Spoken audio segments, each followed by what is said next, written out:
The Three Little Bears.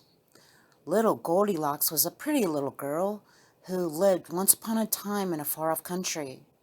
One day she was sitting on the hearthrug playing with her two kittens, and you would have thought that she was happy as a queen and quite contented to stay where she was, instead of wanting to run about the world meddling with other people's property. But it happened that she was rather a mischievous child and could not resist teasing her pets. So one of them scratched her, and then she would play with them no longer.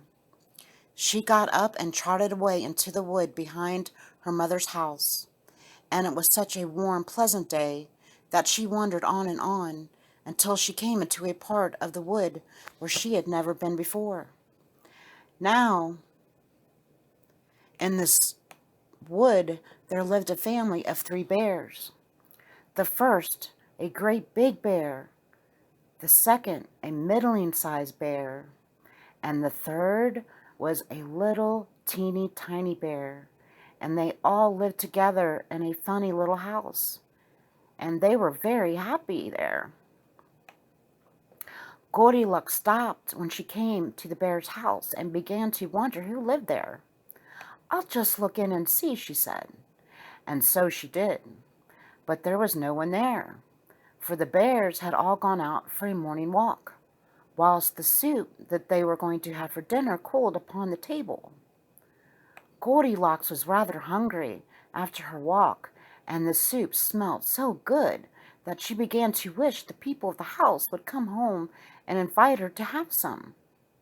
But although she looked everywhere, under the table and under the cupboards, she could find no one, and at last she could resist no longer, but made up her mind to take just a little sip to see how the soup tasted.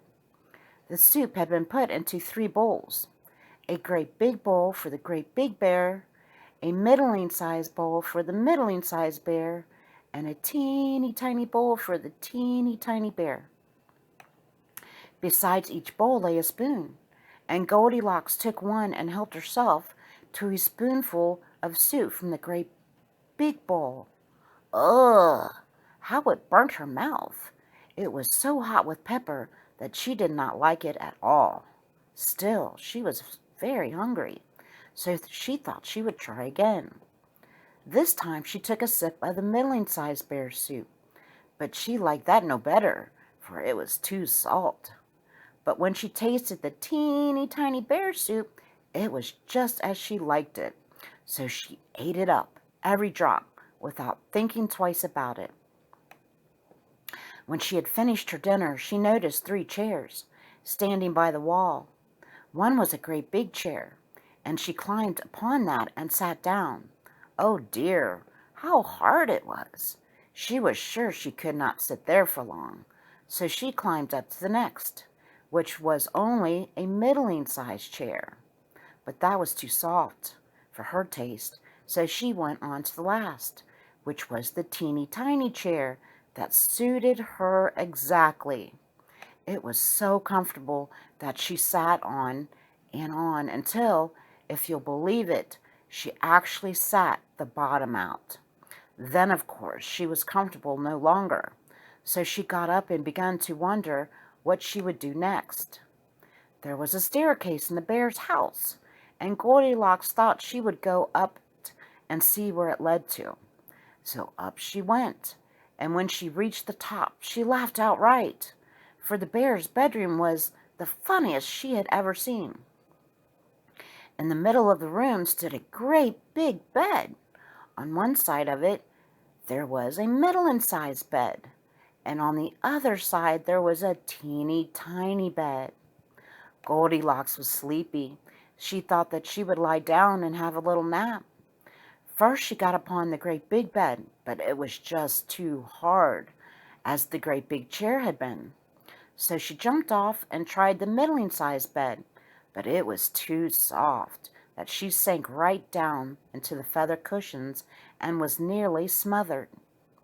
"I will try the teeny tiny bed," she said, and so she did, and it was so comfortable that she soon fell fast asleep. While she lay there, dreaming of all sorts of pleasant things, the three bears came home from their walk very hungry and quite ready for their dinners.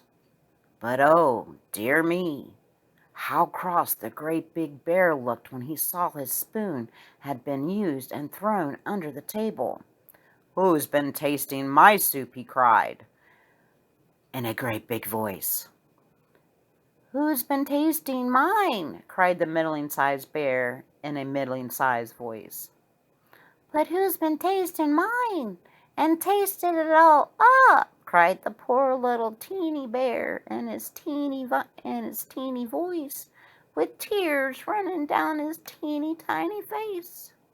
When the great big bear went to sit down in his great big chair, he cried out in a great big voice, "Who's been sitting in my chair?" And the middling-sized bear cried in a middling-sized voice, "Who's been sitting in my chair?" But the teeny tiny bear cried out in his teeny tiny voice of anger, "Who's been sitting on my chair and the bottom out?" By this time the bears were sure that someone had been in their house quite lately, so they looked about to see if someone were not there still. There was certainly no one downstairs, so they went up the staircase to their bedroom. As soon as the great big bear looked at his bed, he cried out in his great big voice, "Who's been lying on my bed?" And the middling-sized bear, seeing that the coverlet was all rumpled, cried out in a middling-sized voice, "Who's been lying on my bed?" But the teeny tiny bear cried out in his teeny tiny voice of astonishment, "Who's been lying in my bed and lies there still?" Now, when the great big bear began to speak, Goldilocks dreamt that there had been a bee buzzing in the room. And when the middling-sized bear began to speak, she dreamt that it was flying out the window. But when the teeny tiny bear began to speak, she dreamt that the bee had come back and stung her on the ear, and up she jumped. Oh, how frightened she was when she saw the three bears standing beside her. She hopped up out of that bed and in a second was out through the open window. Never stopping to wonder if the fall had hurt her, she got up and ran and ran and ran until she could go no further, always thinking that the bears were close behind her. And then at length she fell down in a heap on the ground, 'cause she was just too tired to run any more. It was her own mother who picked her up, because in her fright she had run straight home without knowing it. The end.